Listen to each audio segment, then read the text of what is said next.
جھڑپ بڑی خونریز تھی۔ ان قیدیوں میں کرفہ فاطمہ بنت بدر بھی تھی۔ اس عورت کی شہرت یہ تھی کہ وہ اپنے قبیلے کے علاوہ دوسرے قبیلوں کو بھی مسلمانوں کے خلاف بھڑکاتی رہتی ہے۔ اسے مدینہ لا کر سزائے موت دے دی گئی۔ اس کے ساتھ اس کی کمسن بیٹی سلمہ بھی تھی۔ رسول کریم نے یہ لڑکی ام المومنین عائشہ صدیقہ کے حوالے کر دی۔ اسے پیار سے رکھا گیا مگر وہ ہر وقت اداس رہتی تھی۔ عائشہ صدیقہ نے اس پر رحم کرتے ہوئے اسے آزاد کر دیا۔ بجائے اس کے کہ سلمہ مسلمانوں کی شکر گزار ہوتی، اسے لونڈی نہ رہنے دیا گیا اور آزاد کر کے اس کی اونچی حیثیت میں واپس بھیج دیا گیا۔ اس نے اپنے دلی میں اپنی ماں کے قتل کا انتقام رکھ لیا اور جنگی تربیت حاصل کرنے لگی۔ وہ سرداروں کے خاندان کی لڑکی تھی۔ اس کے قیادت کے جوہر بھی پیدا ہو گئے۔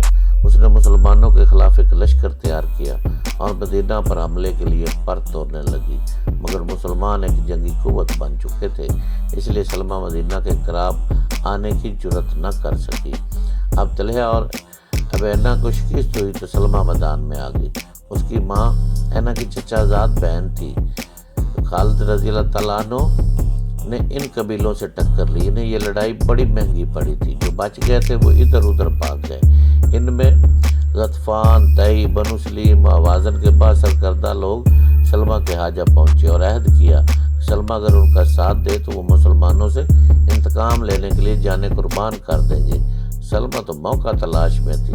وہ تیار ہو گئی اور چند دنوں میں اپنا لشکر تیار کر کے روانہ ہو گئی۔